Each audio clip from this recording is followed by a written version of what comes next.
Bonjour, aujourd'hui je vais lire des extraits d'un livre de Gilles Farcet, déjà ancien, mais je pense qu'on peut encore le trouver, que je trouve absolument remarquable.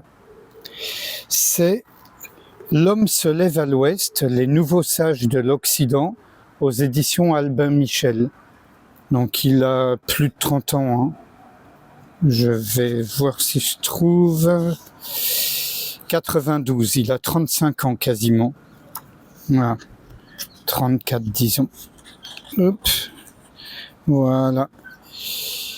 Et donc, alors, nombre de traditions situent l'éveil comme le but ultime de tout cheminement spirituel.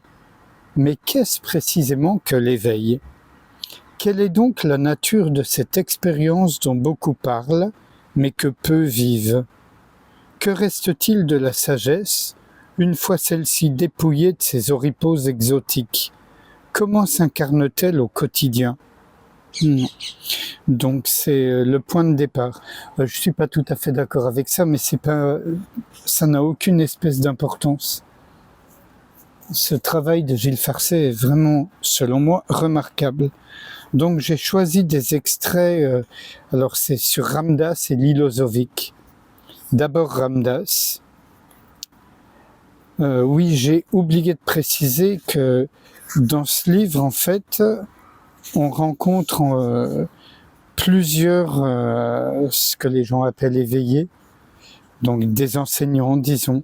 Alors Richard Mauss, Ram Dass, Milošević et Douglas Harding. Peut-être qu'une prochaine fois, je ferai Richard Mauss et Douglas Harding, que j'ai déjà souvent présenté. Donc là, c'est Ram Dass, une aventure américaine, et Milošević, ascèse, ashram et rock'n'roll. De brefs extraits, je ne peux pas tout lire. Flashback. La scène se déroule à New York, au cours de l'automne 1988, dans un curieux appartement situé non loin du Bowery, East 12e rue et 2nd Avenue. Je me trouve chez Allen Ginsberg, le plus célèbre poète américain vivant, porte-parole de la Beat Generation, intime de feu Jack Kerouac et complice de Bob Dylan, grande figure des années 60 à 70, celle de la contestation, du flower power, du psychédélisme et de l'ouverture aux spiritualités orientales. En ce temps-là, Ginsberg agitait des clochettes lors de ses épiques récitals de poésie, psalmodiait des mantras au plus fort des manifestations pacifistes et parvenait même à flanquer la frousse à la CIA.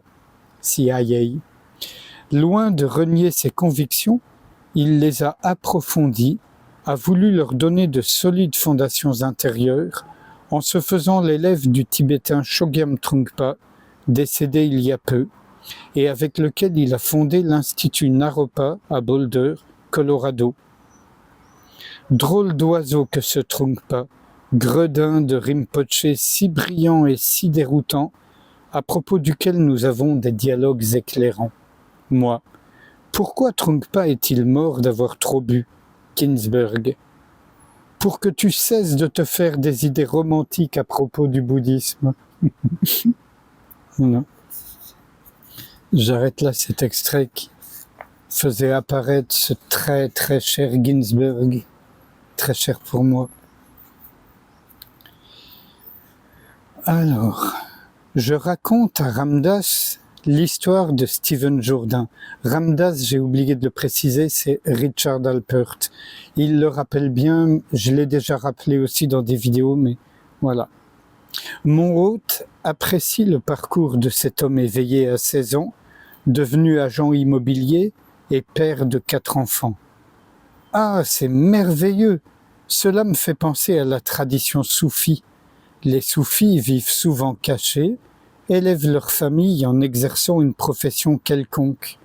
En fait, je crois qu'il y a sur Terre davantage d'éveillés qu'on ne le soupçonne, mais que beaucoup n'exercent aucun rôle public. Parenthèse, je suis tout à fait de cet avis-là. Gilles, croyez-vous vraiment qu'il y ait sur Terre beaucoup d'êtres réalisés ? Ram Dass, à dire vrai, je n'en ai aucune idée, je l'espère. Bien sûr, il y a aussi les faux gourous, mais même eux ont un rôle à jouer. Peut-être vont-ils amener leurs élèves à certaines prises de conscience. Beaucoup de gens ont commencé par suivre des maîtres douteux pour ensuite se tourner vers des voies plus sérieuses. En fin de compte, celui qui désire croître fait son miel de tout ce qui vient à lui. Tout lui est bon pour grandir, pourvu que ses intentions soient pures et son aspiration ardente. Il faut écouter son cœur, lui faire confiance, s'en remettre à notre sentiment profond.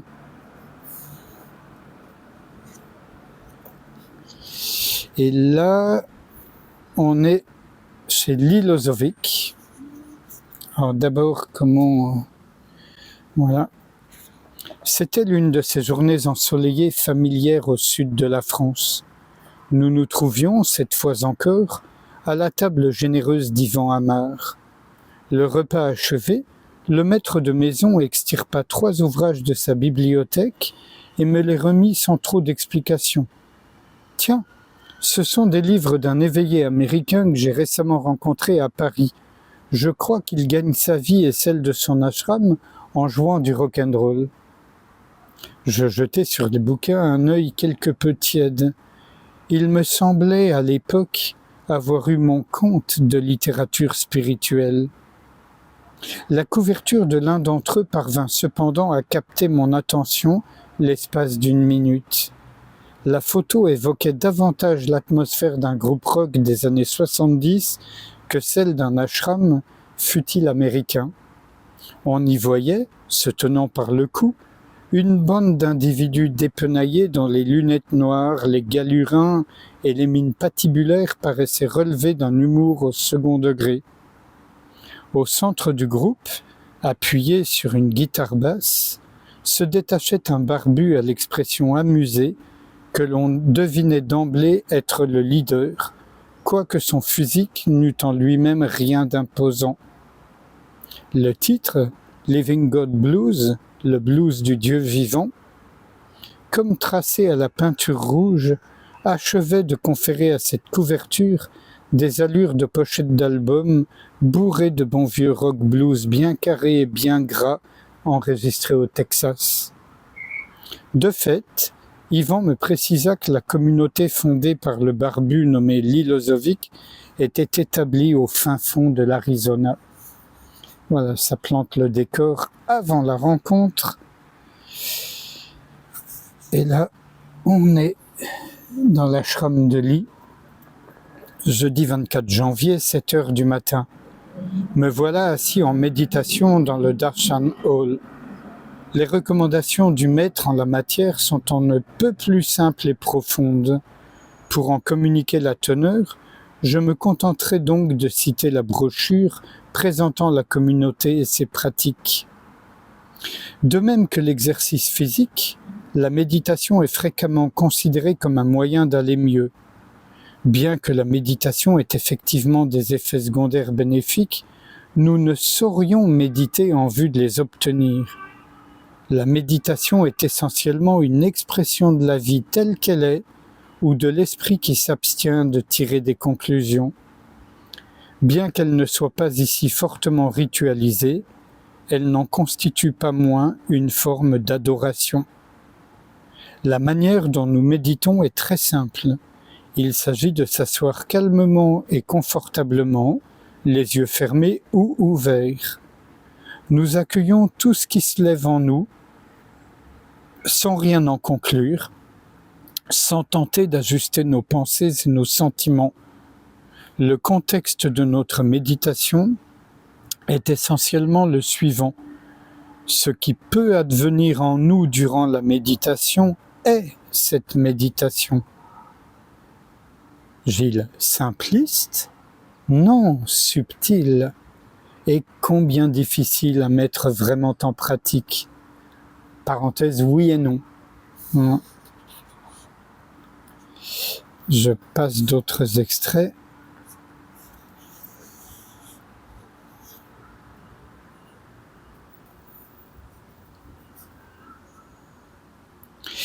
Alors,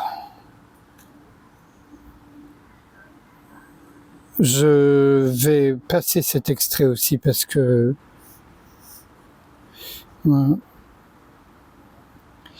Voilà, juste celui-ci.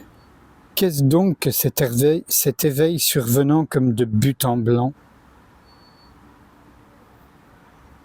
Un soir, c'est Lee qui parle, un soir, j'ai médité avant d'aller au lit, puis je me suis couché et au réveil, j'étais éveillé.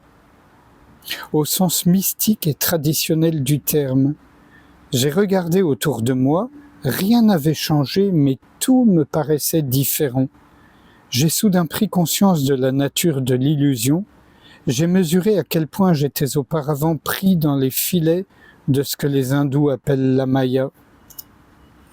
Gilles, et que fait-on lorsqu'un beau matin l'on se réveille éveillé? Lit.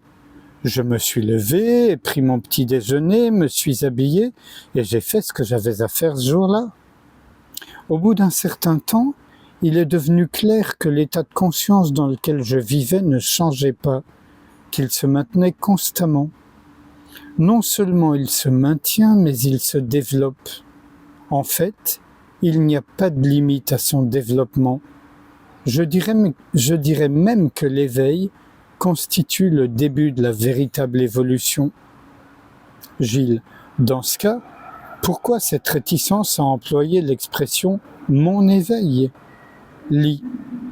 Il ne me paraît pas vraiment juste de dire qu'un individu est éveillé, a connu son éveil par rapport à d'autres qui ne l'auraient pas vécu. Il y a dans cette manière de s'exprimer quelque chose qui me gêne.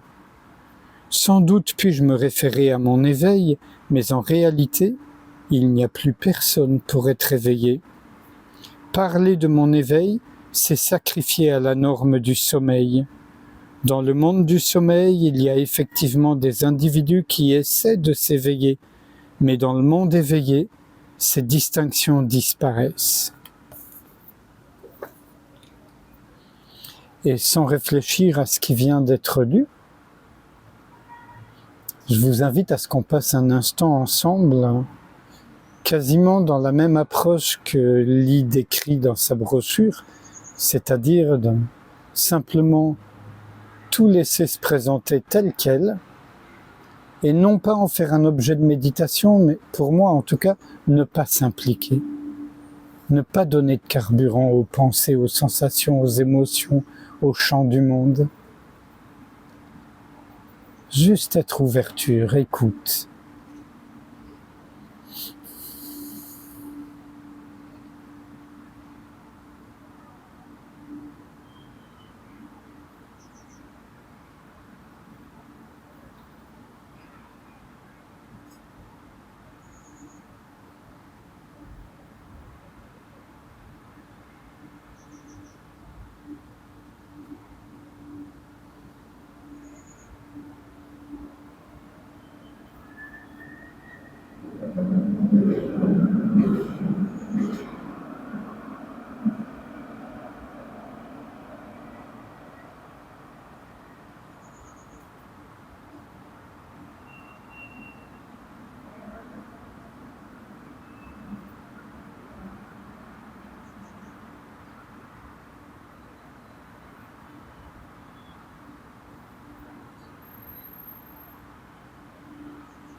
Je vous remercie. À bientôt.